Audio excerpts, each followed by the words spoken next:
Hello everybody. मेरा नाम यश चौहान। मैं बाय क्वालिफिकेशन एक चार्टर्ड अकाउंटेंट हूँ और नवंबर 2023 में मैंने अपना सीए फाइनल एग्ज़ाम क्लियर किया था। उसके बाद मैं बीडीओ इंडिया एलएलपी में साइबर सिक्योरिटी ऑडिट डोमेन में एज एन एसोसिएट मैंने वर्क किया। लगभग साल भर मैंने बीडीओ में काम किया। उसके बाद दो अलग अलग सीए फर्म्स के साथ एसोसिएट होके मैंने मुंबई जैसी सिटी में स्टैट्यूटरी ऑडिट का वर्क किया है। अब आज मैं आप लोगों के साथ जो आपका सीए इंटर का सब्जेक्ट है ऑडिटिंग, वो मैं आपके साथ डिस्कस करने वाला हूं। और मेरी अप्रोच ऐसी होगी कि अगर आप मेरे वीडियो को देखते हैं ध्यान से तो ये जो ऑडिट की बेसिक चीज़ें हैं वो प्रॉपरली आपके दिमाग में फ्रीज हो जाएंगी, आपके दिमाग में बैठ जाएंगी। जो आपको एग्जाम में लैंग्वेज लिखनी है वो लैंग्वेज भी मैं आपके दिमाग में बैठा दूंगा और to the point exam oriented way में मैं आपके लिए ये वीडियो रिकॉर्ड कर रहा हूँ। तो आपको देखना होगा मेरे साथ बैठ के ये वीडियो और आप नोट्स लिख सकते हैं। जो मैं बोर्ड में लिखूंगा वो आप अपने नोट्स में लिख सकते हैं। तो हम स्टार्ट कर रहे हैं आपके स्टडी मटेरियल का जो चैप्टर नंबर 3 है उसके साथ। इसमें बेसिक कॉन्सेप्ट है ऑडिट रिस्क। ये जो वीडियो है ये सीए फाइनल के लिए भी रिलीवेंट है और इंटरमीडिएट के लिए भी रिलीवेंट। तो आइए हम डिस्कस करते हैं। तो हमारा टॉपिक होने वाला है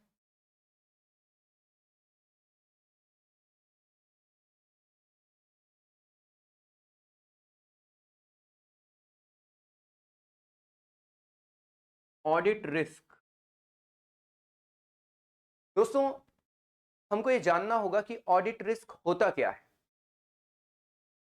तो मैं आपको बताता हूं जो आपकी फॉर्मल डेफिनेशन है, जो आपका स्टडी मटेरियल इस चीज को डिस्क्राइब करता है वो ऐसे डिस्क्राइब करता है। Audit risk means the risk that the auditor gives an inappropriate audit opinion when the financial statements are materially मिसस्टेटेड।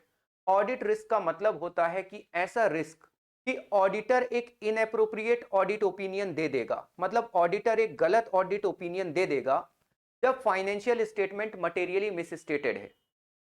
मतलब आपके फाइनेंशियल स्टेटमेंट में मटेरियल मिस स्टेटमेंट है परंतु ऑडिटर बोल देगा कि financial statement are free from material miss statement.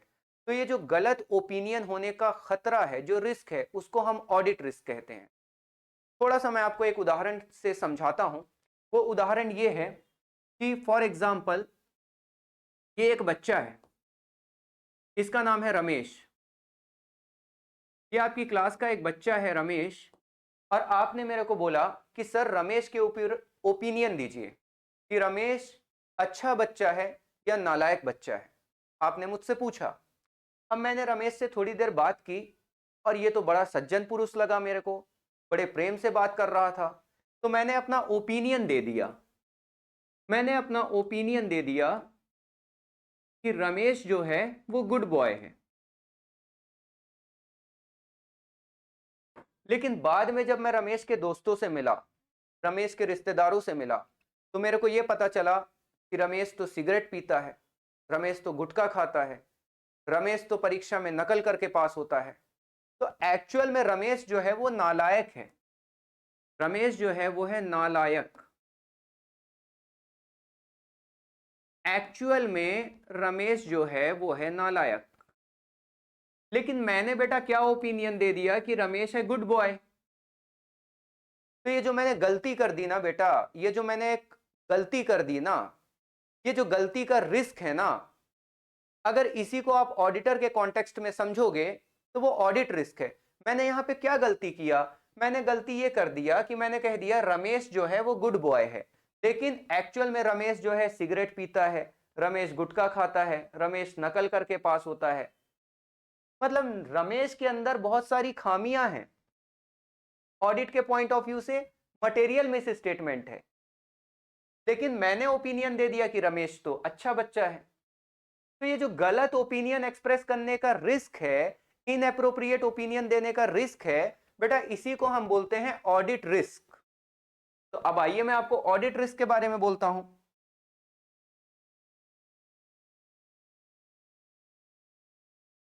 आप बस ध्यान से मेरे साथ लगे रहिए। आपको ऑडिट बेटा बिल्कुल कॉन्सेप्चुअल सब्जेक्ट है। ऑडिट को थ्योरी सब्जेक्ट मानना बहुत बड़ी बेवकूफ़ी है। Audit is very conceptual subject. आप इसको कॉन्सेप्ट के साथ लिंक करेंगे, आपको कभी भी ऑडिट को याद नहीं करना। ऑडिट आपके डीएनए में पहुंच जाएगा। आप चार्टर्ड अकाउंटेंट बनने जा रहे हो, बस अप्रोच सही रखो। ठीक है बेटा, हम बात कर रहे हैं ऑडिट रिस्क की। तो मैं आपको, मेरे साथ लिखो, आप मेरे साथ आप लिखो।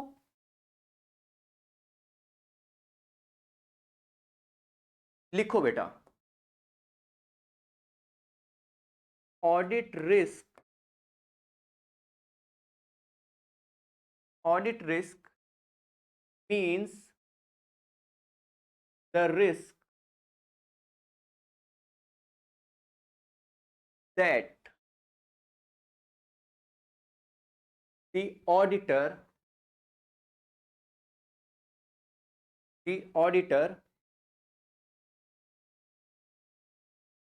gives an inappropriate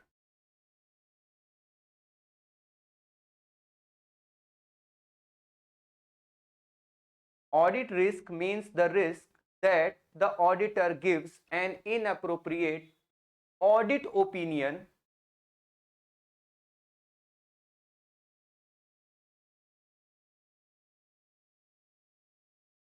when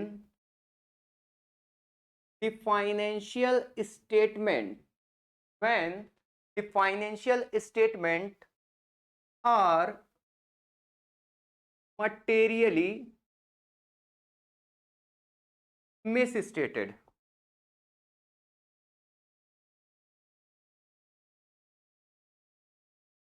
तो बेटा मैंने क्या बोला, आप अपनी कॉपी में लिखिए। ऑडिट को लिखना भी जरूरी है क्योंकि एग्जाम आपका लिखने का है। मैंने बोला ऑडिट रिस्क मींस, मतलब द रिस्क, एक रिस्क है, द रिस्क, द रिस्क, क्या रिस्क है? That auditor gives an inappropriate audit opinion, auditor एक गलत ऑडिट ओपिनियन दे देगा जब फाइनेंशियल स्टेटमेंट मटेरियली मिसस्टेटेड है। मतलब फाइनेंशियल स्टेटमेंट में मटेरियल मिसस्टेटमेंट है, लेकिन ऑडिटर एक इनएप्रोप्रिएट ऑडिट ओपिनियन दे देगा कि भैया फाइनेंशियल स्टेटमेंट में कोई मिसस्टेटमेंट नहीं है, financial statement true and fair view दे रहे हैं। ऐसा ऑडिटर बोल देगा। ऑडिटर को नहीं बोलना है ना ऐसा, क्योंकि फाइनेंशियल स्टेटमेंट में मटेरियल मिस स्टेटमेंट है। फाइनेंशियल स्टेटमेंट में मटेरियल मिस स्टेटमेंट है, लेकिन ऑडिटर के ऊपर रिस्क है कि कहीं ये ऐसा ना बोल दे कि भैया फाइनेंशियल स्टेटमेंट सही है, ट्रू एंड फेयर व्यू दे रहे हैं। तो ये जो गलत ओपिनियन एक्सप्रेस करने का रिस्क है ना बेटा, इसको हम ऑडिट रिस्क बोलते हैं। आइए हम आपको आपके स्टडी मटेरियल में जो फॉर्मल लाइंस लिखी है वो पढ़ा देते हैं, जो आपको एग्जाम में लिखना है। देखिए बेटा,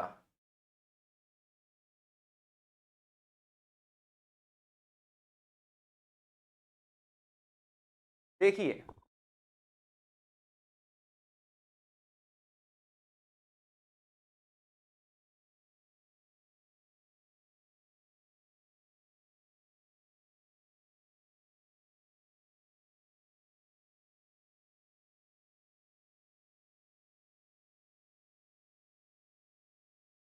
ये देखिए, आपका स्टडी मटेरियल कहता है,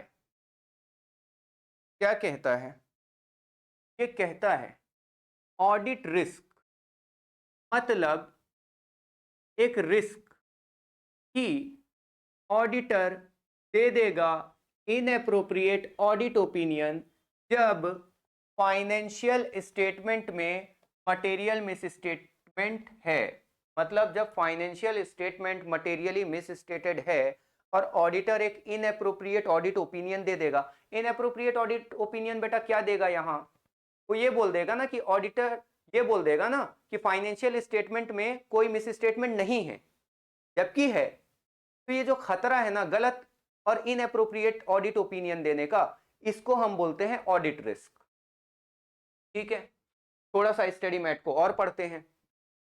it means that an auditor expresses an unmodified opinion when the financial statement are materially misstated। मतलब ऑडिटर जो है वो एक अनमोडिफाइड ऑडिट ओपिनियन दे देगा।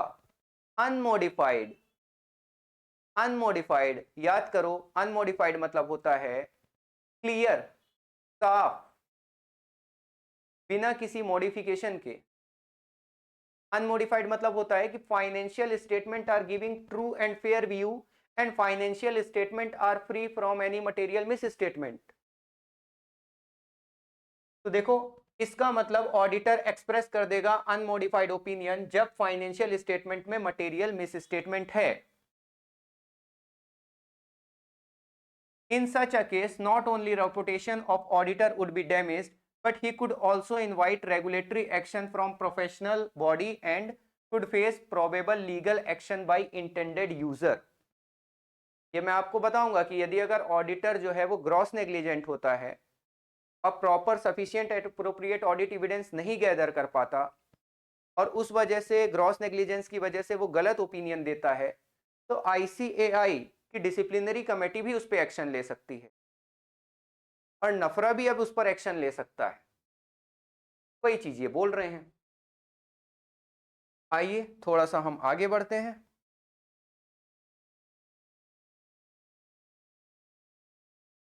अब बच्चों मैं आपको ये बताना चाहता हूं, एक छोटा सा कॉन्सेप्ट आपको बताना चाहता हूं। वो कॉन्सेप्ट आप मेरे साथ समझने का प्रयास करेंगे। जो ऑडिट रिस्क है ना, audit risk is equal to, audit risk कैसे बनता है? ऑडिट रिस्क बनता है risk of material misstatement, material miss statement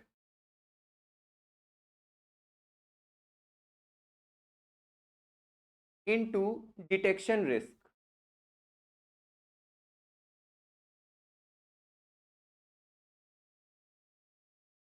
इस फंक्शन को, ऑडिट रिस्क का जो एक ये मैथमेटिकल फंक्शन है, इसको आप एक बार अपनी कॉपी में लिखिए।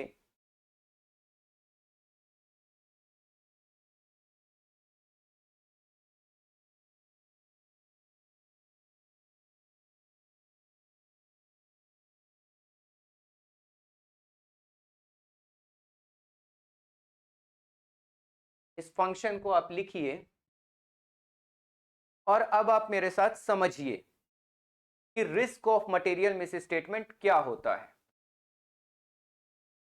तो बेटा मैंने लिखा है audit risk is equal to risk of material misstatement into detection risk. जब भी आपको कोई सवाल आएगा ना इस टॉपिक पर और आपको ऑडिट रिस्क के बारे में लिखना होगा, तो ये वाला फंक्शन आप जरूर अपनी कॉपी में लिखिए, एग्जाम में भी लिखिए, इससे आपका अच्छा इंप्रेशन जाएगा। ठीक है, मैंने बोला audit risk is equal to risk of material misstatement multiplied by detection risk. Audit risk का मतलब मैंने आपको समझा दिया था कि एक ऐसा रिस्क कि ऑडिटर इनएप्रोप्रिएट ऑडिट ओपिनियन दे देगा जबकि फाइनेंशियल स्टेटमेंट में मटेरियल मिस स्टेटमेंट है।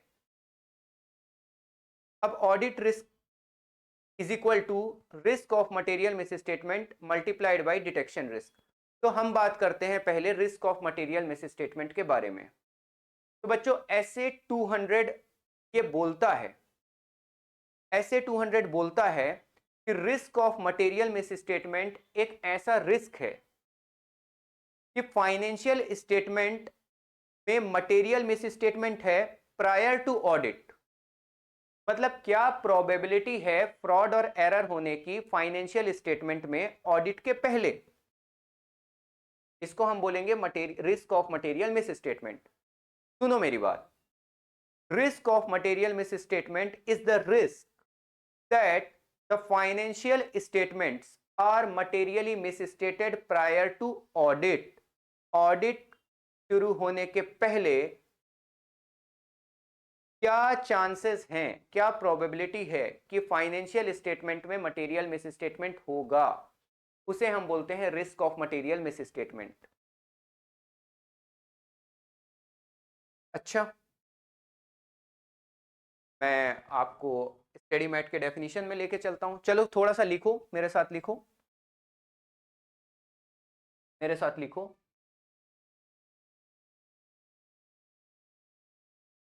फाइनेंशियल स्टेटमेंट्स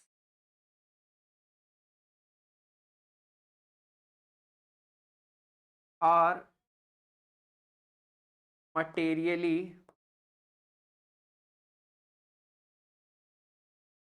misstated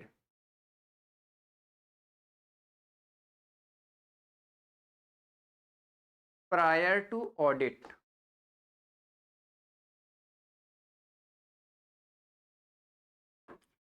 ऑडिट शुरू होने के पहले क्या चांसेस है कि भैया इस फाइनेंशियल स्टेटमेंट में तो मटेरियल मिसस्टेटमेंट होगी ही होगी, उस रिस्क को हम बोलते हैं रिस्क ऑफ मटेरियल मिसस्टेटमेंट। अब बेटा रिस्क ऑफ मटेरियल मिसस्टेटमेंट जो है ना, ये अपने आप में दो रिस्क का प्रोडक्ट है। रिस्क ऑफ मटेरियल मिसस्टेटमेंट अपने आप में इनहेरेंट रिस्क और कंट्रोल रिस्क का कंबाइंड इफेक्ट है। हम बात करते हैं क्या है इनहेरेंट रिस्क और कंट्रोल रिस्क। फिलहाल आप इसको लिखिए।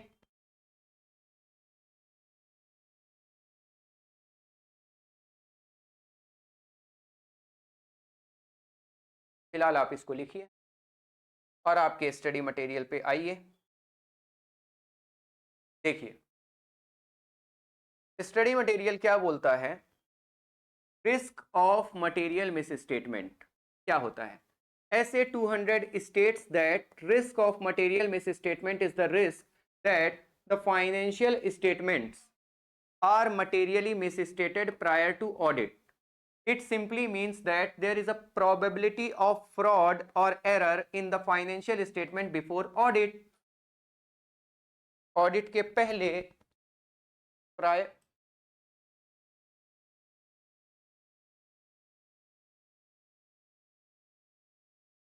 प्रायर टू ऑडिट जो रिस्क है मटेरियल मिसस्टेटमेंट होने का,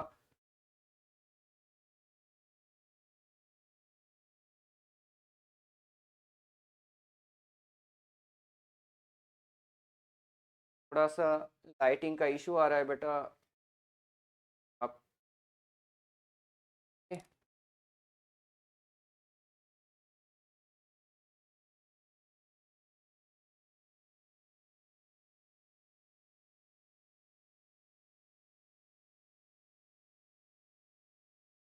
हाँ जी, जो मैं स्टूडियो में रिकॉर्डिंग कर रहा हूँ, हाँ थोड़ा सा लाइटिंग का इशू आ गया था, उस वजह से एक छोटा सा ब्रेक था।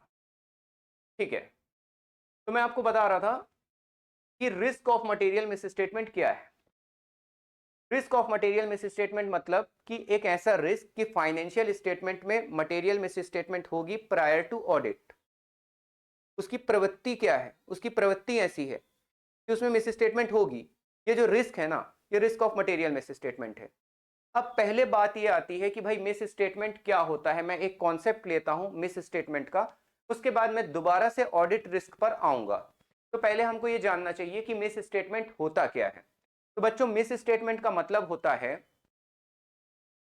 कि जो अमाउंट, क्लासिफिकेशन, प्रेजेंटेशन और डिस्क्लोजर, मैंने क्या बोला, कोई अमाउंट, क्लासिफिकेशन, प्रेजेंटेशन और डिस्क्लोजर जो कि आपने फाइनेंशियल स्टेटमेंट में दिखाया है,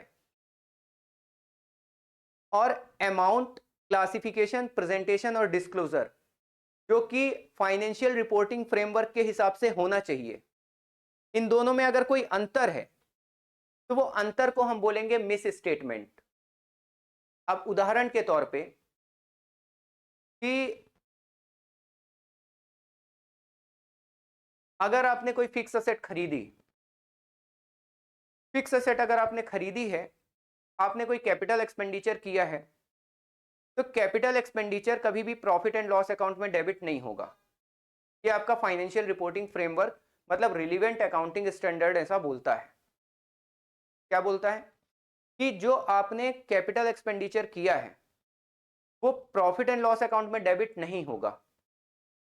ठीक है, लेकिन आपने क्या किया, कोई कैपिटल एक्सपेंडिचर किया, कोई फिक्स असेट खरीदा और उसको प्रॉफिट एंड लॉस अकाउंट में डेबिट कर दिया, तो ये मिस स्टेटमेंट है। क्यों? क्योंकि जो आपका फाइनेंशियल रिपोर्टिंग फ्रेमवर्क मतलब relevant standard, generally accepted accounting principle जो बोल रहे हैं, मतलब फाइनेंशियल रिपोर्टिंग फ्रेमवर्क जो बोल रहा है क्लासिफिकेशन के बारे में, प्रेजेंटेशन के बारे में, डिस्क्लोजर के बारे में और अमाउंट के बारे में, आप वैसा ना करके कुछ अलग कर रहे हो, तो वो जो अंतर क्रिएट हो रहा है ना, वो जो डिफरेंस क्रिएट हो रहा है ना, वो मिस स्टेटमेंट है। चलिए आप मेरे साथ थोड़ा सा एक डायग्रामेटिक प्रेजेंटेशन बनाइए।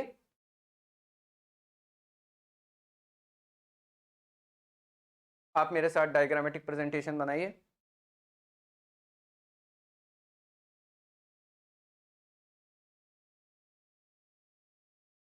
Miss statement.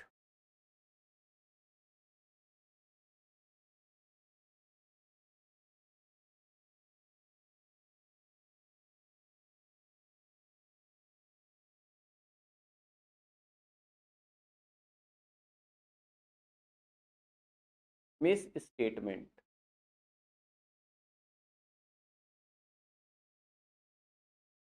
ठीक है, तो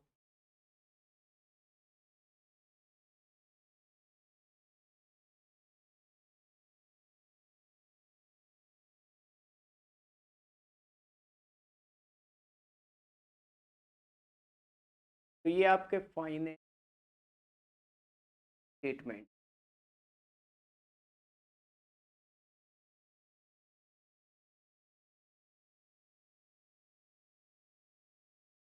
और ये आपका है फाइनेंशियल रिपोर्टिंग फ्रेमवर्क।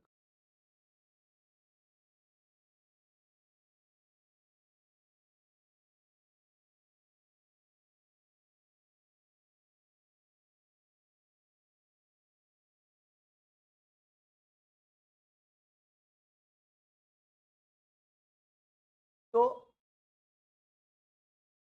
आपने जो अमाउंट, डिस्क्लोजर, प्रेजेंटेशन या फिर क्लासिफिकेशन, जो आपने बेटा फाइनेंशियल स्टेटमेंट में दिखाया है, अमाउंट, डिस्क्लोजर, प्रेजेंटेशन और क्लासिफिकेशन, अगर वो अलग है, अगर वो डिफरेंट है,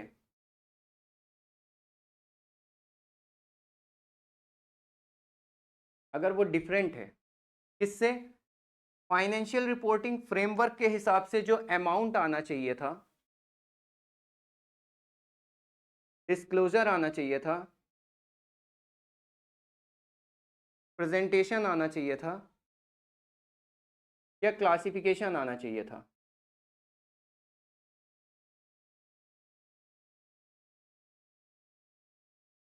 तो फाइनेंशियल स्टेटमेंट में जो आपने अमाउंट, डिस्क्लोजर, प्रेजेंटेशन और क्लासिफिकेशन दिखाया है, अगर वो डिफरेंट है फाइनेंशियल रिपोर्टिंग फ्रेमवर्क के हिसाब से जो अमाउंट, डिस्क्लोजर, प्रेजेंटेशन, क्लासिफिकेशन आना चाहिए था उससे, तो अगर ये दोनों में डिफरेंस है ना, तो वो डिफरेंस को हम बोलेंगे मिस स्टेटमेंट। अब ये डेफिनेशन मैं घर से बना के नहीं लाया, ये आपके स्टडी मटेरियल में लिखी है और आपको परीक्षा में भी यही लिखना है, तो आपको नंबर मिलेंगे। ये आप लिखिए अपनी कॉपी में जो मैंने बनाया है, और अब हम आपको आपके स्टडी मटेरियल में भी दिखाते हैं कि क्या लिखा है।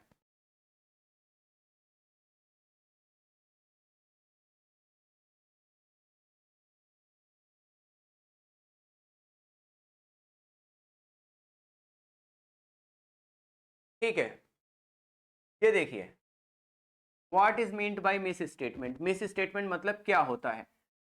सीए इंटरमीडिएट का हम ऑडिटिंग पढ़ रहे हैं। सीए इंटरमीडिएट का जो चैप्टर नंबर 3 है, चैप्टर नंबर 3 में अगर आप आएंगे तो आपको ये कंटेंट मिल जाएगा। आइए, और ये सीए फाइनल के लिए भी इंपॉर्टेंट है ये concept. What is meant by misstatement? पढ़िए। मिस स्टेटमेंट रिफर्स टू अ डिफरेंस, अंतर है, बिटवीन, दो चीजों में अंतर है। क्या अंतर है? किस चीज का अंतर है? अमाउंट का, क्लासिफिकेशन का, प्रेजेंटेशन का, डिस्क्लोजर का। As per financial statement and amount, classification, presentation or disclosure that is required for the item to be in accordance with the applicable financial reporting framework. और miss statement can be arise from error और fraud. जो miss statement है वो या तो error की वजह से अराइज हो सकती है, आपके अकाउंटेंट ने कोई गलती कर दी तो आ सकती है, या मिस स्टेटमेंट कोई फ्रॉड की वजह से आ सकती है। जैसे for example, as per the financial reporting framework, जो रेवेन्यू रिकॉग्निशन का स्टैंडर्ड है, उसके हिसाब से सेल्स आनी चाहिए थी 10 लाख और आपने सेल दिखा दी 12 लाख। तो फाइनेंशियल रिपोर्टिंग फ्रेमवर्क के हिसाब से, रेवेन्यू रिकॉग्निशन के स्टैंडर्ड के हिसाब से 10 लाख सेल आनी चाहिए थी, आपने दिखा दी 12 लाख की सेल। तो भाई ये दोनों अमाउंट में अंतर है ना बेटा, अंतर है ना। तो ये जो अंतर है इसको हम मिस स्टेटमेंट बोल रहे हैं। आ गई बात समझ में? अब ये जो मिस स्टेटमेंट है दो तरीके से पैदा हो सकती है। क्या? भैया कोई गलती हो गई, 10 लाख लिखना चाहिए था सेल में रेवेन्यू रिकॉग्निशन के हिसाब से, और हमने 12 लाख लिख दिया, तो कोई मिस्टेक हो गई, कोई एरर हो गई, या फिर जानबूझ के प्रॉफिट को बढ़ाया गया, जानबूझ के प्रॉफिट को बढ़ाने के लिए हमने सेल को बढ़ा के दिखाया, ये एक फ्रॉड हो गया। फ्रॉड इंटेंशनल होता है, एरर जो है वो गलती से हो जाती है, अनइंटेंशनल होती है। फ्रॉड को पकड़ना बहुत मुश्किल है, एरर को पकड़ना थोड़ा आसान है। तो मिस स्टेटमेंट दो कारणों से आ सकती है, या तो वो फ्रॉड की वजह से आई है या वो एरर की वजह से आई है। यही आपका स्टडी मटेरियल बोल रहा है। ठीक है, तो मिस स्टेटमेंट का मतलब मैंने आपको समझा दिया। अब हम दोबारा से आएंगे ऑडिट रिस्क पे, लेकिन उसके पहले आपके दिमाग में डाउट आ सकता है कि सर मिस स्टेटमेंट का मतलब तो समझ में आ गया, लेकिन मटेरियल मिस स्टेटमेंट क्या है? तो बेटा मटेरियल मिस स्टेटमेंट का मतलब यहां पे ये होता है, आपको अगर देसी भाषा में बोलूं तो यहां मटेरियल का मतलब ये समझो, सिग्निफिकेंट, इंपैक्टफुल, महत्वपूर्ण, उसको हम मटेरियल मिस स्टेटमेंट बोलेंगे। मैं वर्डिंग पे आ रहा हूं। मटेरियल का मतलब ये हो गया, यहां पे मटेरियलिटी का मतलब ये हो गया, अगर किसी पॉइंट की वजह से यूजर ऑफ फाइनेंशियल स्टेटमेंट का डिसीजन चेंज हो रहा है तो वो पॉइंट मटेरियल है। जैसे उदाहरण के तौर पे, मेरी एक कंपनी है, मैंने बोला कि मेरा जो साल का टर्नओवर है वो है 50 लाख, लेकिन एक्चुअल में जो टर्नओवर है ना वो है 50,01,000।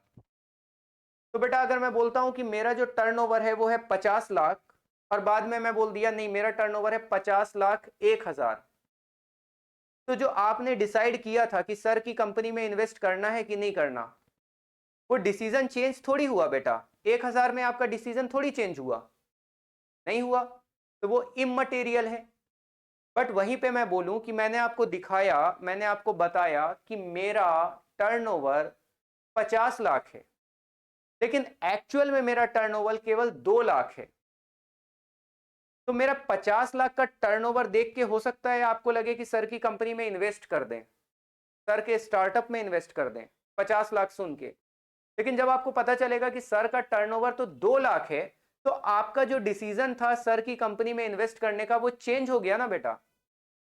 तो मतलब जो चेंज करा दिया यूजर ऑफ फाइनेंशियल स्टेटमेंट के डिसीजन को, वो जो अमाउंट है या वो जो मुद्दा है वो मटेरियल है, क्योंकि उसने आपके डिसीजन को इंपैक्ट कर दिया, इन्फ्लुएंस कर दिया।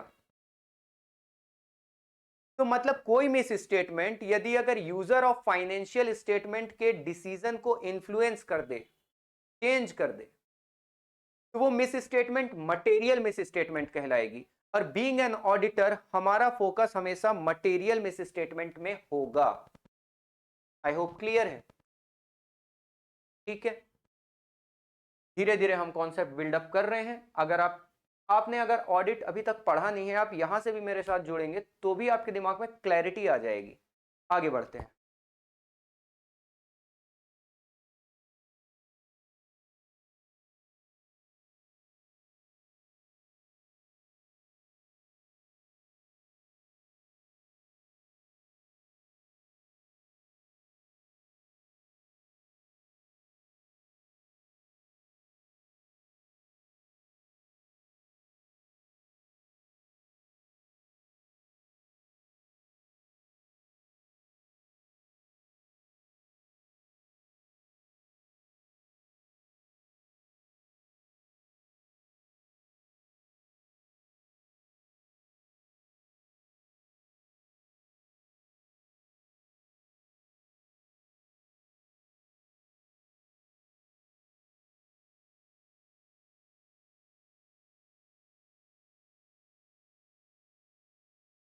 ठीक है,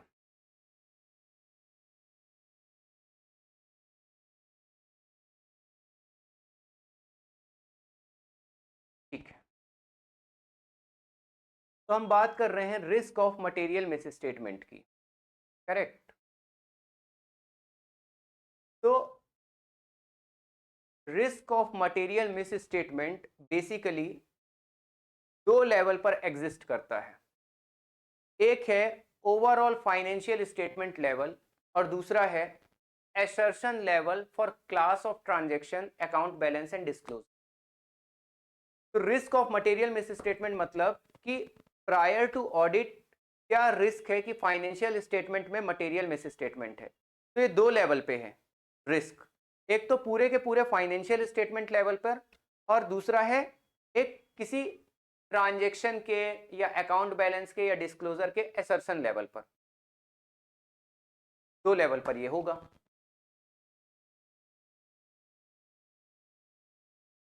फाइनेंशियल स्टेटमेंट लेवल पे जो risk of material misstatement है, उसका मतलब रिस्क मटेरियल मिस स्टेटमेंट का ऐसा है कि वो परवेसिव है पूरे के पूरे फाइनेंशियल स्टेटमेंट में एज अ होल, और पोटेंशियली अफेक्ट करता है मैनी असर्शंस को। थोड़ा सा समझिए, थोड़ा सा लिखिए।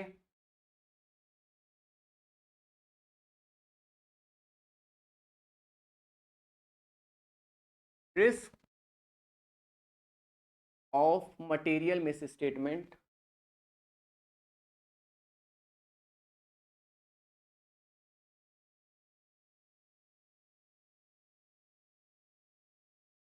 एग्जिस्ट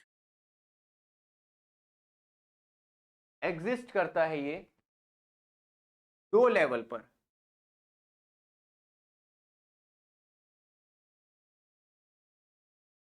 दो लेवल पे एग्जिस्ट करता है।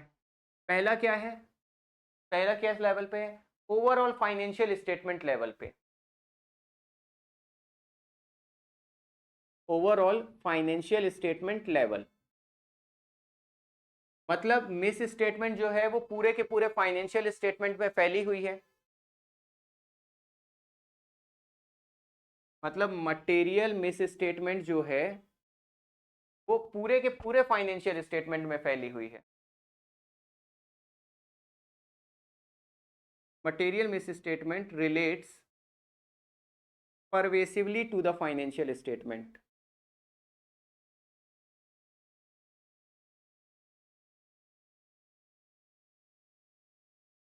और अफेक्ट करती है बहुत सारे असर्शंस को, and potentially affect many assertion.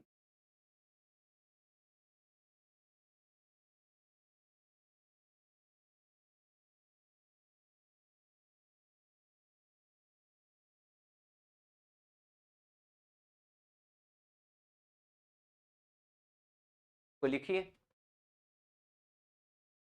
Risk of material miss statement दो लेवल पर घटित होता है। एक है ओवरऑल फाइनेंशियल स्टेटमेंट लेवल पर, और दूसरा है एसर्शन लेवल पर। एसर्शन किसका? किसी ट्रांजेक्शन का, अकाउंट बैलेंस का या डिस्क्लोजर का। जो फाइनेंशियल स्टेटमेंट लेवल का risk of material misstatement है, वो परवेसिवली रिलेटेड है पूरे के पूरे फाइनेंशियल स्टेटमेंट से एज अ होल, और वो बहुत सारे असर्शन को अफेक्ट करता है।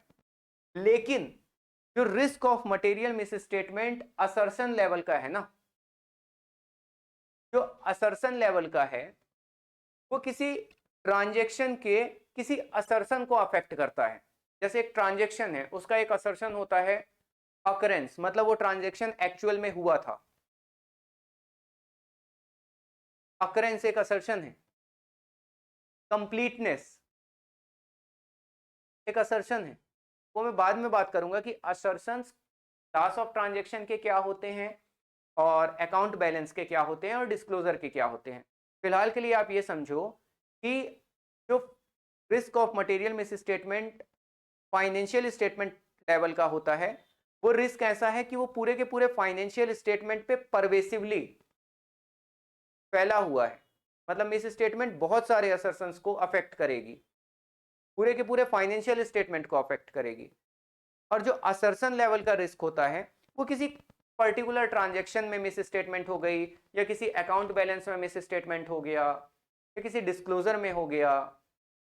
आप ये समझो कि फाइनेंशियल स्टेटमेंट लेवल का जो मटेरियल मिस स्टेटमेंट है, वो एक ब्लड कैंसर की तरह है। पूरे के पूरे शरीर में फैली हुई है मिस स्टेटमेंट, पूरे के पूरे फाइनेंशियल स्टेटमेंट में मटेरियल मिस स्टेटमेंट फैली हुई है।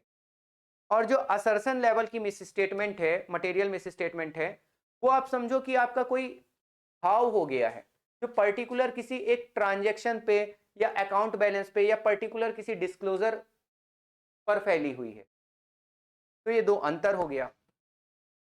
अब बेटा क्या होता है कि जो असर्शन लेवल का risk of material misstatement है ना, वो दो दो चीजों से मिलकर बनता है। एक होता है इनहेरेंट रिस्क, और एक होता है कंट्रोल रिस्क। आइए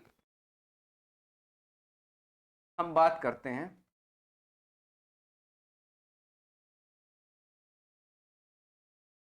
risk of material miss statement.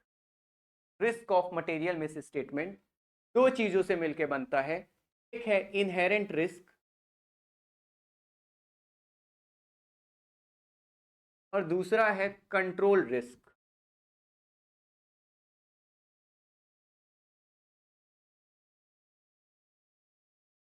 Inherent risk क्या होता है? इनहेरेंट रिस्क का मतलब होता है कि यदि अगर एंटिटी में कोई इंटरनल कंट्रोल नहीं है, तो क्या रिस्क है मटेरियल मिस स्टेटमेंट होने का। इसको हम बोलते हैं इनहेरेंट रिस्क। मतलब इनहेरेंट नेचर के हिसाब से क्या रिस्क है मटेरियल मिस स्टेटमेंट के होने का। ठीक है, आप थोड़ा सा लिखिए इनहेरेंट रिस्क के बारे में।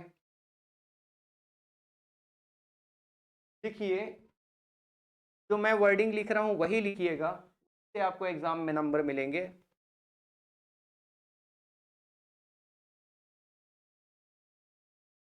Susceptibility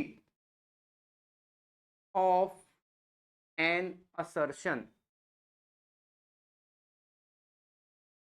susceptibility of an assertion about a class of transaction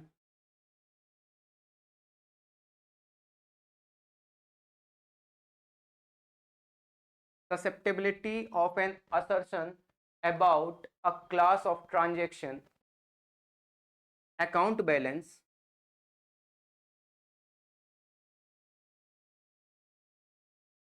or disclosure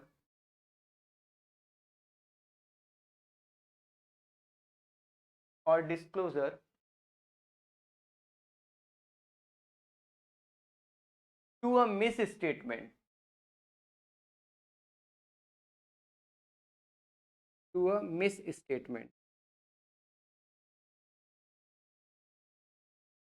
to a misstatement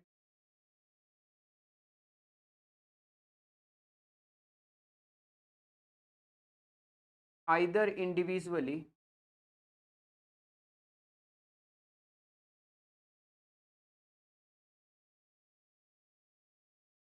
either individually or when aggregated with other misstatement,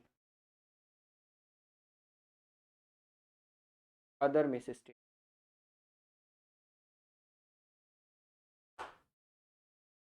inherent risk का मतलब हो गया कि क्या प्रोबेबिलिटी है किसी ट्रांजैक्शन के या अकाउंट बैलेंस के या डिस्क्लोजर के भीतर मिस स्टेटमेंट होने की, क्या प्रोबेबिलिटी है किसी ट्रांजैक्शन में, अकाउंट बैलेंस में या डिस्क्लोजर में मिस स्टेटमेंट होने की, जो कि मटेरियल है। मिस स्टेटमेंट जो कि मटेरियल है या तो इंडिविजुअली खुद में, या फिर जब उसको अदर मिस स्टेटमेंट के साथ एग्रीगेट कर दिया जाए तो वो मटेरियल है। Before considering any related control, before considering any related control, बहुत important, before considering, before considering any control, यदि अगर कोई कंट्रोल ना लगाया जाए, कोई इंटरनल कंट्रोल मौजूद ना हो, तो क्या ससेप्टेबिलिटी है, क्या चांसेस हैं कि किसी ट्रांजैक्शन में, अकाउंट बैलेंस में या डिस्क्लोजर में मटेरियल मिस स्टेटमेंट होगा। ये जो ससेप्टेबिलिटी है यही इनहेरेंट रिस्क है। अब एग्जांपल के तौर पे मैं आपको समझाता हूं कि अगर आपका कोई ऑर्गेनाइजेशन है जहां पे सारी की सारी सेल जो है वो कैश में होती है, सारी की सारी सेल कैश में होती है, और वहां पे यदि अगर आपने किसी सुपरवाइजर को नहीं लगाया, कोई एक व्यक्ति जो कैश के कलेक्शन का हिसाब किताब करेगा, ऐसे व्यक्ति को नहीं लगाया, मतलब कोई कंट्रोल नहीं लगाया, तो बहुत ज्यादा रिस्क है ना। कैश में सेल हो रही है, भाई जो सेल कर रहा है वो अपनी जेब में डाल ले। तो अगर कोई कंट्रोल मौजूद नहीं है तो क्या रिस्क है मटेरियल मिस स्टेटमेंट के होने का, उसको हम इनहेरेंट रिस्क बोलेंगे। ठीक है, आइए समझते हैं।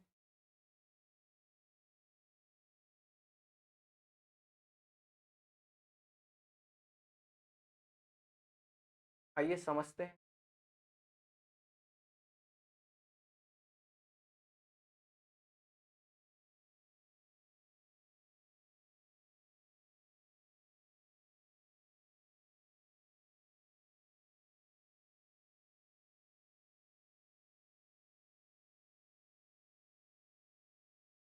देखिए, component of risk of material miss statement, the risk of material miss statement at assertion level, financial statement level की बात नहीं बोल रहा, असर्शन लेवल की बात बोल रहा है। कंप्राइज ऑफ टू कंपोनेंट, दो कंपोनेंट है, एक इनहेरेंट रिस्क है, एक कंट्रोल रिस्क है।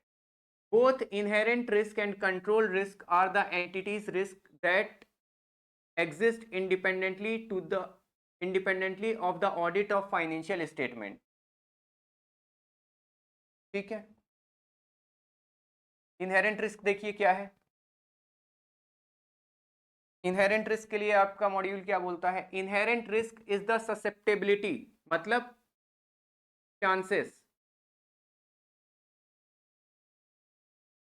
Of an assertion about class of transaction, किसी ट्रांजेक्शन में, अकाउंट बैलेंस में या डिस्क्लोजर में मिस स्टेटमेंट होने का, जो कि मटेरियल है, आइदर इंडिविजुअली वो अकेले मटेरियल है, या जब उसे एग्रीगेट किया जाता है अदर मिस स्टेटमेंट से तो वो मटेरियल बन जाती है। Before considering any related control. I hope कि क्लियर है इनहेरेंट रिस्क का मतलब क्या होता है। क्या ससेप्टेबिलिटी है miss statement, material miss statement होने की किसी ट्रांजैक्शन में, अकाउंट बैलेंस में या डिस्क्लोजर में, अगर हमने कोई भी कंट्रोल नहीं लगाया है तो वो जो ससेप्टेबिलिटी है वो इनहेरेंट रिस्क है। ठीक है, तो इनहेरेंट रिस्क से बचने के लिए क्या करें, कंट्रोल लगा दें, इंटरनल कंट्रोल लगा दें। ठीक है, इंटरनल कंट्रोल लगा दें। ठीक है,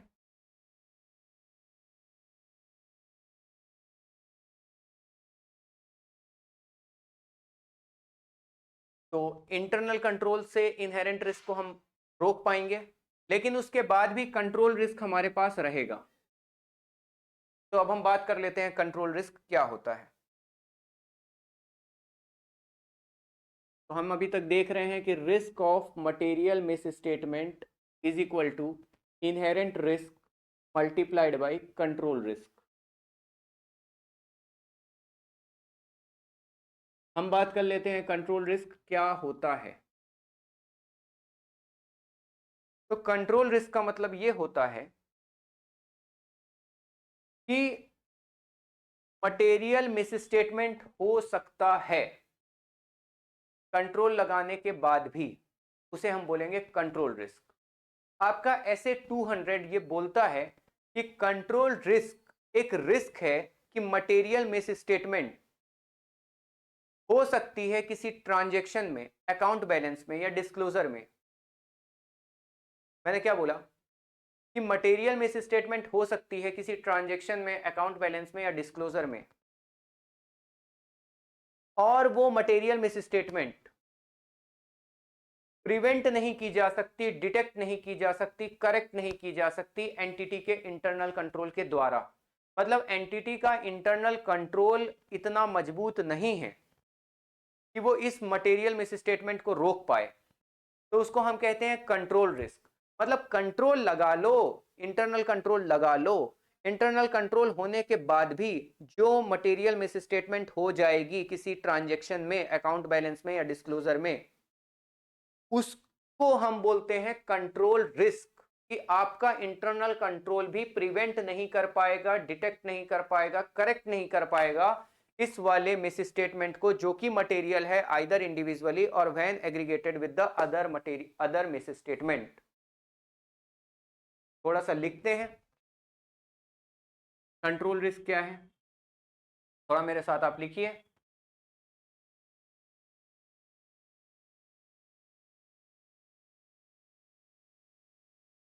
रिस्क, कंट्रोल रिस्क एक रिस्क है। क्या रिस्क है? That a miss statement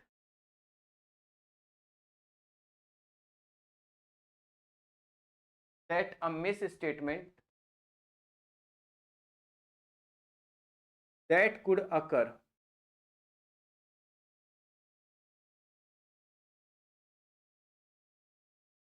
a misstatement that could occur in an assertion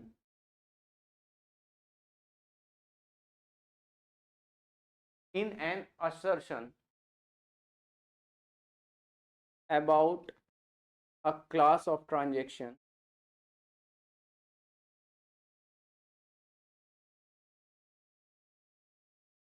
about a class of transaction, account balance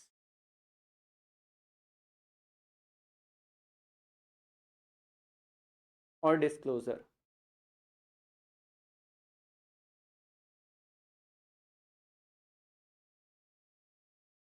or disclosure and that could be material।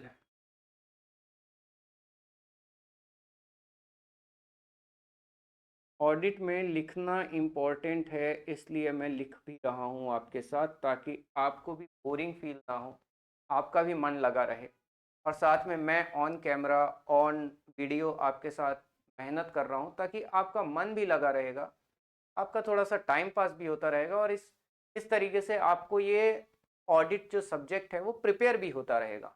इसलिए आप मेरे साथ लिखिए, control risk मतलब risk that a misstatement that could occur in an assertion about a class of transaction account balance और disclosure and that could be material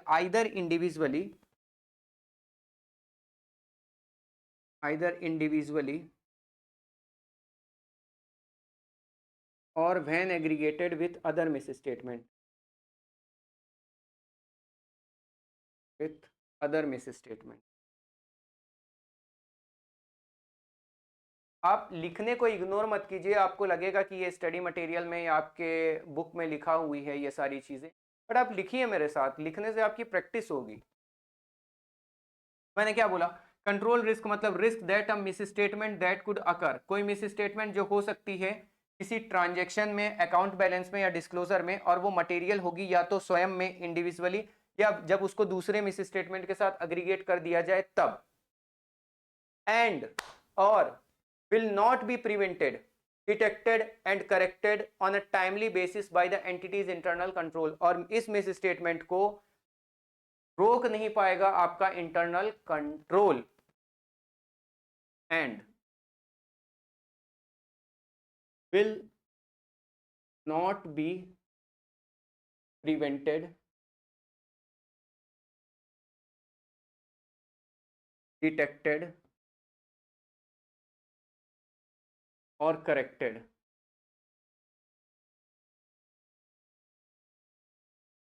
by the entity's internal control, entity's internal control on timely basis।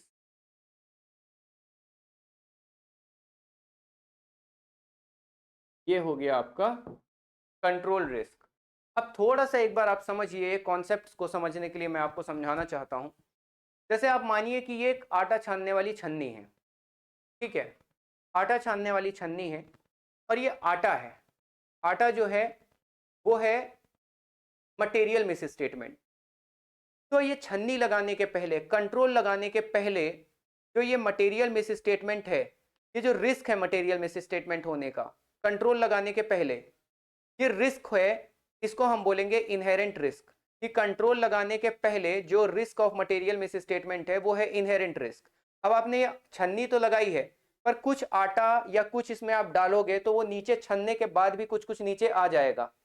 तो वो जो नीचे आ गया ना, मतलब ये जो कंट्रोल लगाया ना छन्नी का, ये कंट्रोल भी इस मिस स्टेटमेंट को नहीं रोक पाया।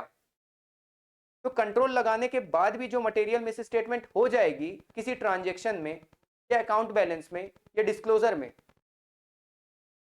कंट्रोल लगाने के बाद भी जो हो जाएगी ना, वो है आपका कंट्रोल रिस्क। तो छन्नी के ऊपर, कंट्रोल के ऊपर जो है वो है इनहेरेंट रिस्क, और कंट्रोल के नीचे जो है वो है कंट्रोल रिस्क। आई होप आपको कॉन्सेप्ट क्लियर हो गया। तो मैंने आपको अभी तक ये समझाया कि ऑडिट रिस्क क्या होता है। तो ऑडिट रिस्क का मतलब ये होता है कि रिस्क है कि ऑडिटर इनएप्रोप्रिएट ऑडिट ओपिनियन दे देगा जबकि फाइनेंशियल स्टेटमेंट में मटेरियल मिस स्टेटमेंट है। फिर ऑडिट रिस्क का फंक्शन होता है, audit risk is equal to risk of material misstatement into detection risk. तो risk of material misstatement का मतलब मैंने आपको समझाया था कि प्रायर टू ऑडिट, ऑडिट शुरू होने के पहले क्या रिस्क है कि फाइनेंशियल स्टेटमेंट में मटेरियल मिस स्टेटमेंट होगा। ऑडिट शुरू होने के पहले, प्रायर टू ऑडिट, जो रिस्क है मटेरियल मिस स्टेटमेंट होने का, उसे हम बोलते हैं risk of material miss statement. Risk of material misstatement के दो टुकड़े हैं, एक है इनहेरेंट रिस्क, दूसरा है कंट्रोल रिस्क। इनहेरेंट रिस्क का मतलब यह होता है कि ससेप्टेबिलिटी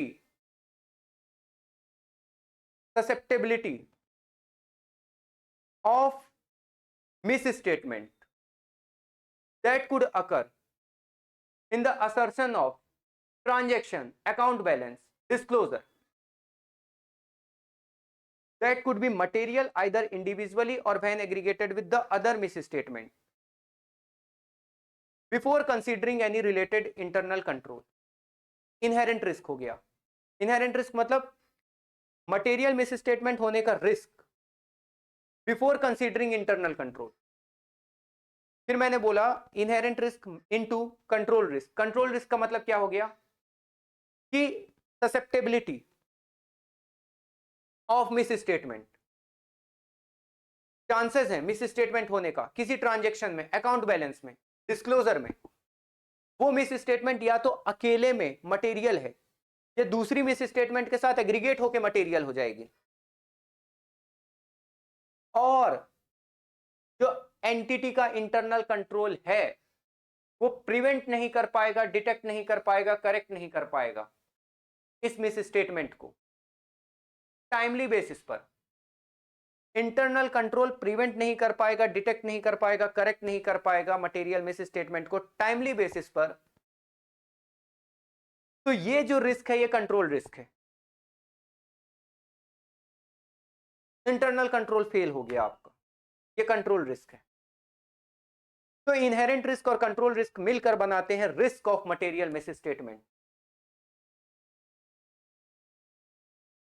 अब risk of material misstatement हमने समझ लिया। अब लास्ट बचा डिटेक्शन रिस्क क्या होता है, तो हम डिटेक्शन रिस्क की भी बात करेंगे।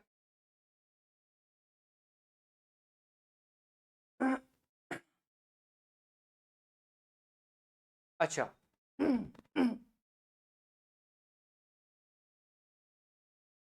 ठीक है, मेरे साथ समझिएगा। हमने बोला था आज ऑडिट रिस्क का जो पूरा कॉन्सेप्ट है ना आपके पूरे ब्लड में चला जाना चाहिए। बस थोड़ा पेशेंस और धैर्य रखिए तो हर चीज आपके दिमाग में क्लियर हो जाएगी। Audit risk is equal to risk of material misstatement multiplied by detection risk. Risk of material misstatement के दो टुकड़े, इनहेरेंट रिस्क और कंट्रोल रिस्क। इनहेरेंट रिस्क मतलब बिफोर कंसीडरिंग एनी कंट्रोल,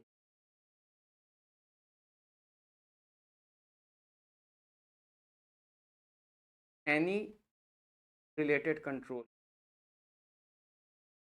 लिखिए लिखिए लिखिए, ऑडिट को जितना लिखेंगे उतना समझेंगे, जितना समझेंगे उतना एग्जाम में लिखेंगे, नंबर मिलेंगे। कंट्रोल रिस्क मैंने क्या बोला कि इंटरनल कंट्रोल प्रिवेंट नहीं कर पाएगा, डिटेक्ट नहीं कर पाएगा, करेक्ट नहीं कर पाएगा मटेरियल मिस स्टेटमेंट को। तो मैं इसको बोल देता हूं after considering internal control.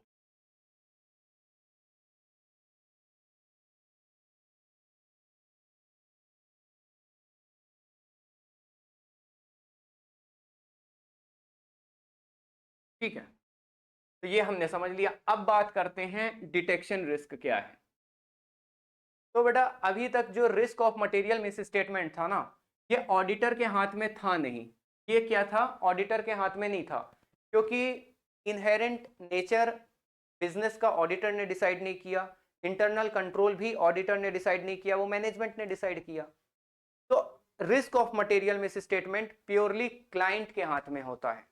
Client उस चीज को कम कर सकता है। क्लाइंट अच्छे इंटरनल कंट्रोल लगा देगा तो risk of material misstatement कम हो जाएगा।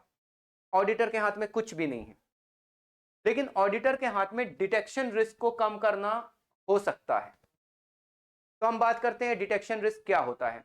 तो ऐसे 200 बेटा डिफाइन करता है कि detection risk as the risk that the procedure performed by the auditor to reduce audit risk to an acceptable low level will not detect a misstatement that exists and that could be material either individually or when aggregated with the other misstatement।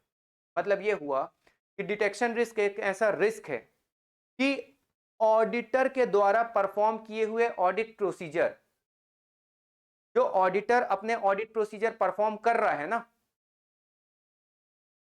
वो audit procedure भी miss statement को पकड़ नहीं पाएगा, material misstatement को पकड़ नहीं पाएगा। मतलब ऑडिटर का काम है मटेरियल मिस स्टेटमेंट को पकड़ना, और ऑडिटर के द्वारा परफॉर्म किए गए ऑडिट प्रोसीजर भी पकड़ नहीं पाएंगे मटेरियल मिस स्टेटमेंट को।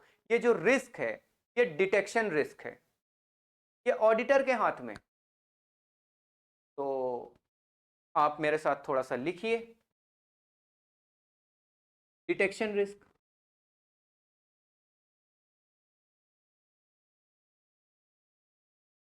ये जो पॉइंट्स है ना, ये जो रिस्क के बारे में हम लिख रहे हैं, आपको मल्टीपल क्वेश्चंस में ये वाले आंसर्स, आपको ये वाले पॉइंट्स आएंगे लिखने के लिए, आपको लिखना पड़ेगा, इसलिए ये चीजें लिखिए मेरे साथ। ये बैकबोन है ऑडिट की। देखिए, SA 200 defines detection risk. SA 200 define करता है डिटेक्शन रिस्क को as the risk as the risk that the that the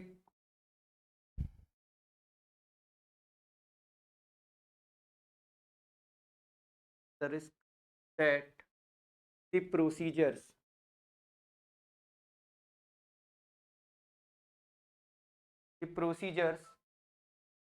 performed by the auditor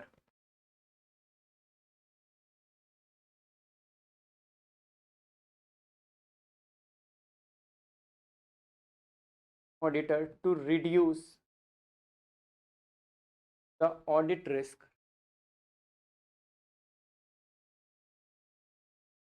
at acceptable low level.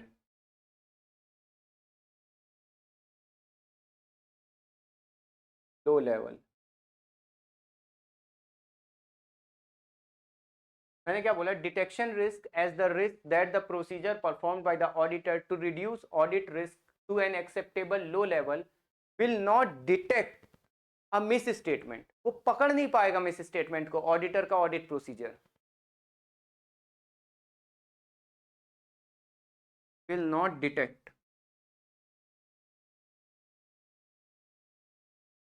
will not detect will not detect he will not detect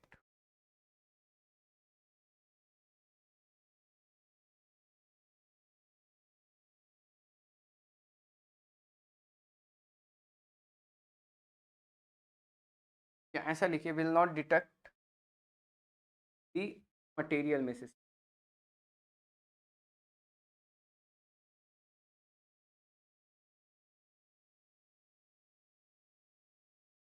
auditor के द्वारा perform किए हुए audit procedure भी detect नहीं कर पाएंगे material misstatement को, तो ये डिटेक्शन रिस्क कहलाता है।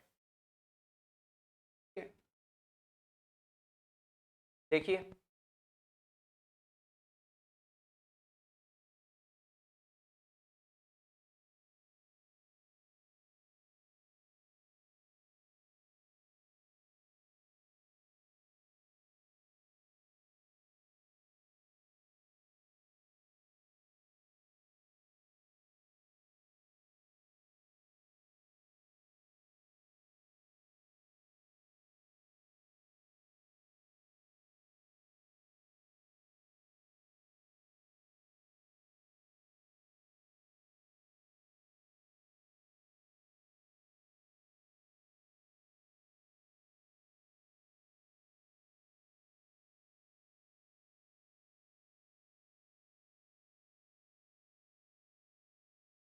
देखिए क्या लिखा है, डिटेक्शन रिस्क SA 200 डिफाइन करता है डिटेक्शन रिस्क को कि ये एक रिस्क है। क्या रिस्क है? कि जो प्रोसीजर है जो परफॉर्म किया जा रहा है ऑडिटर के द्वारा, प्रोसीजर जो परफॉर्म किया जा रहा है ऑडिटर के द्वारा ताकि रिड्यूस कर सके ऑडिट रिस्क को लो लेवल तक, वो प्रोसीजर भी डिटेक्ट नहीं कर पाएगा मिस स्टेटमेंट को, जो कि एग्जिस्ट करती है और जो कि मटेरियल हो सकती है या तो अकेले में या जब उसे एग्रीगेट कर दिया जाए अदर मिस स्टेटमेंट के साथ। तो ऑडिटर के ऑडिट प्रोसीजर भी फेल हो गए मिस स्टेटमेंट को पकड़ने में, वो है हमारा detection risk.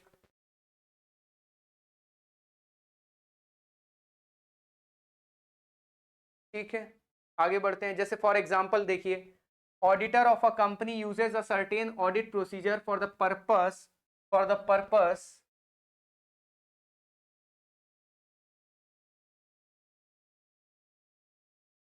for the purpose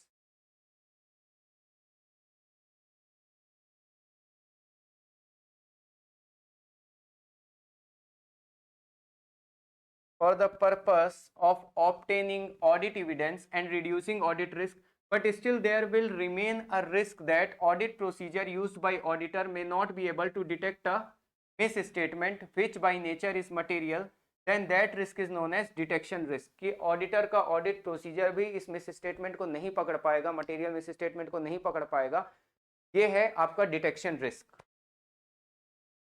ठीक है, अब बेटा डिटेक्शन रिस्क ना दो तरीके से पैदा हो सकता है, या तो वो सैंपलिंग रिस्क हो सकता है या नॉन सैंपलिंग रिस्क हो सकता है। नाम से ही क्लियर है।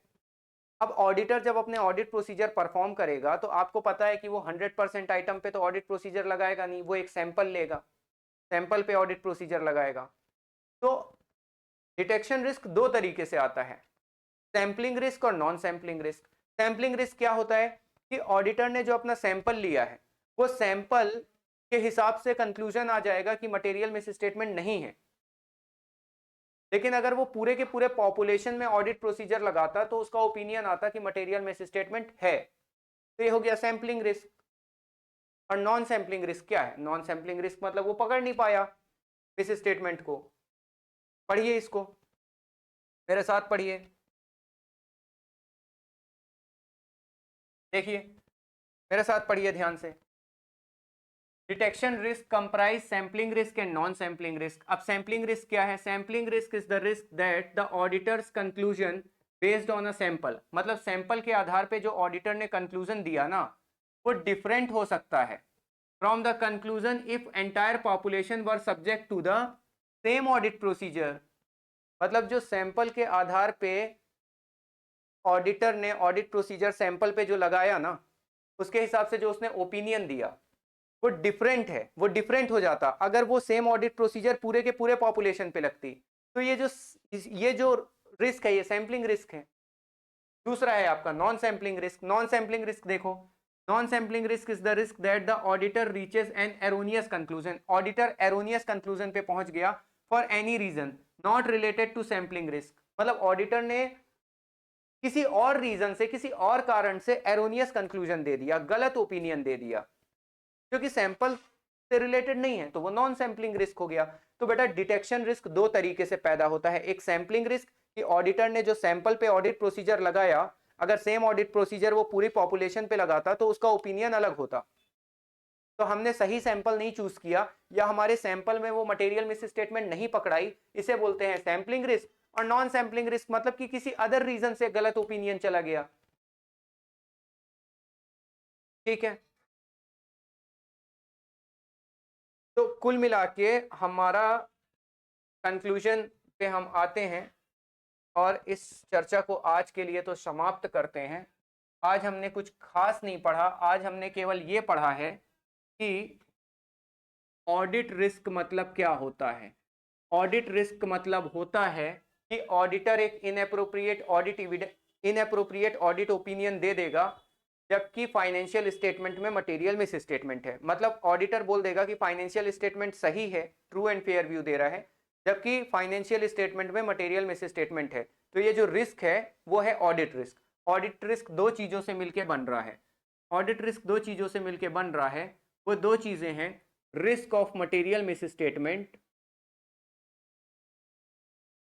Risk of material misstatement into detection risk. Risk of material misstatement मतलब मैंने आपको समझाया था कि क्या रिस्क है मटेरियल मिस स्टेटमेंट होने का प्रायर टू ऑडिट। ऑडिट के पहले, प्रायर टू ऑडिट जो रिस्क है फाइनेंशियल स्टेटमेंट में मटेरियल मिस स्टेटमेंट होने का, उसे कहते हैं risk of material miss statement. ठीक है, risk of material miss statement दो चीजों से मिलकर बना। कौन सी दो चीजें? इनहेरेंट रिस्क और कंट्रोल रिस्क। फिर मैंने आपको समझाया था इनहेरेंट रिस्क का मतलब यह होता है कि क्या ससेप्टेबिलिटी है किसी भी ट्रांजैक्शन में, अकाउंट बैलेंस में या डिस्क्लोजर में मटेरियल मिस स्टेटमेंट के होने की, अगर हम रिलेटेड कंट्रोल को कंसीडर ना करें, before considering any related control. मतलब अगर हम इंटरनल कंट्रोल को कंसीडर ना करें तो जो ससेप्टेबिलिटी है मटेरियल मिस स्टेटमेंट होने की वो है आपका इनहेरेंट रिस्क। कंट्रोल रिस्क क्या है? कंट्रोल रिस्क का मतलब ये हुआ कि आपका इंटरनल कंट्रोल भी प्रिवेंट नहीं कर पाएगा, डिटेक्ट नहीं कर पाएगा, करेक्ट नहीं कर पाएगा मटेरियल मिस स्टेटमेंट को टाइमली मैनर में, वो हो गया कंट्रोल रिस्क। लास्ट में मैंने आपको सिखाया डिटेक्शन रिस्क क्या है। डिटेक्शन रिस्क का मतलब ये हो गया जो प्रोसीजर है, जो ऑडिट प्रोसीजर है,